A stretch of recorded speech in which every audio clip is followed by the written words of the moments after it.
Right, for more on this, we are about to cross to our reporter Chriselda Lewis, who has been on this beat for us, and we are going to find out what to expect today. Of course, Tumelo Madlala still expected to continue his testimony after that emotional moment yesterday on the stand. But let's cross to Chriselda to find out what to expect. Chriselda, what a day it was yesterday, and yes, you know, we're running with this as our question of the day this morning, and of course, the media coming under the spotlight as well.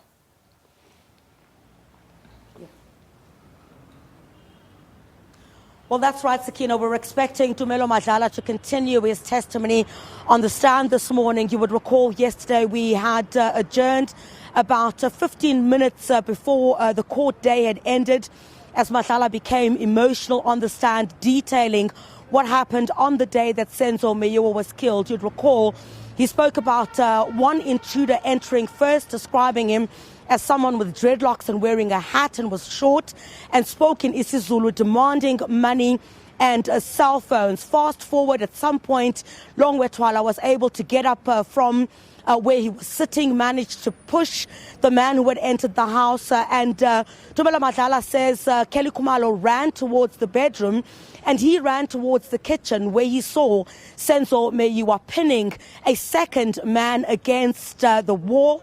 And he then says at some point he heard a gunshot. The gun had gone off, and then he tried to flee towards the bedroom, had locked himself inside the bedroom. At some point, he had heard the voices of those inside the house, and when one of the occupants who was inside the house opened the door for him using a spoon, he'd gone towards the dining room and found Senzo Meyiwa had been shot. He'd been lying facing down in between a couch as well as the TV stand. So we're expecting a lot more of that testimony today.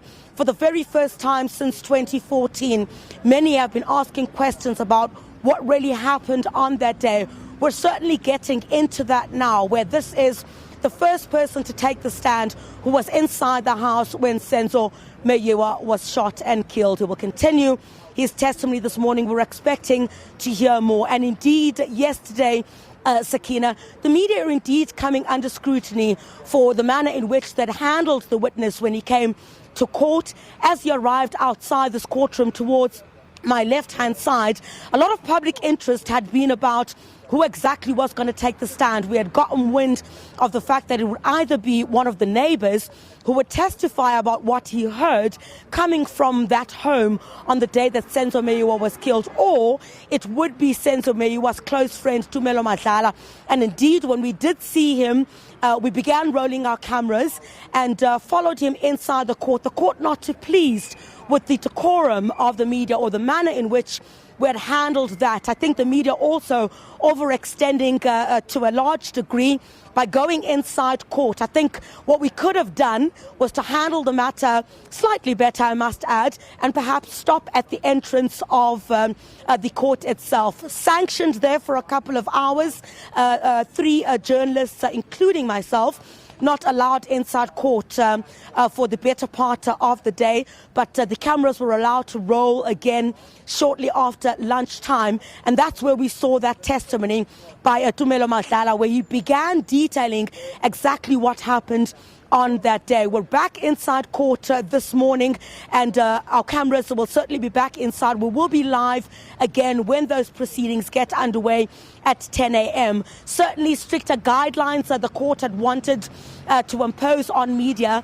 Judging that, Sakina, also, you would know, this case has been heightened since this incident had taken place. The safety of the witnesses was one of the issues that was continuously brought inside the court, and the judge was quite clear in that the safety of the witnesses is ultimate in this particular instance, and that we would ensure that by conducting ourselves in a particular manner, we would not only be able to safeguard the safety of these witnesses, but also ensure that the decorum of the court is maintained. But we've managed to find some peace. We'll be back inside court this morning, and proceedings get underway at 10 o'clock. The Meyiwa family yesterday waiting for this moment. This is the first time that they're hearing of what happened on that day when they left court yesterday, visibly traumatized by what they heard, because this is the moment that they have been waiting for, to understand exactly how their loved one was shot and killed.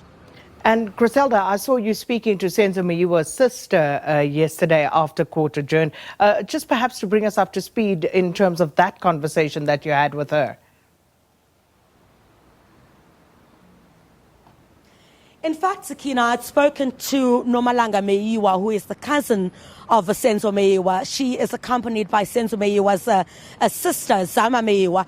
But in most instances, Nomalanga is a spokesperson for the family. When they arrived at court yesterday, they were really hopeful that Tumelo Madlala would come to court.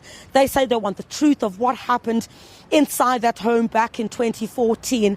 Unfortunately, due to heightened emotions and obviously how they left court yesterday, we didn't get a chance to speak to them, but you could clearly tell by the expressions on their faces that they were quite traumatized and emotional by what they heard inside this courtroom. In fact, one of the accused, the sister in this particular matter, is who we had spoken to around about lunchtime, because you must recall that some of the family members of the accused sitting here, including the defense, believe that the men who are in the dock, the 5 men who are currently in the dock answering to charges relating to the shooting and killing of Senzo Meyiwa, the defense and certainly the family of the accused believe these are not the right people in the dock. They say they want to hear from those that were inside the house when Senzo Meyiwa was killed. So the sister of one of the accused saying she wants Tumelo Madlala, who is a close friend of Senzo Meyiwa, if he wants to demonstrate his closeness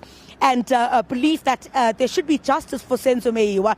She said that she wants him to tell the truth of what happened on the stand back in 2014. So we'll certainly get a lot more elements with regard to this.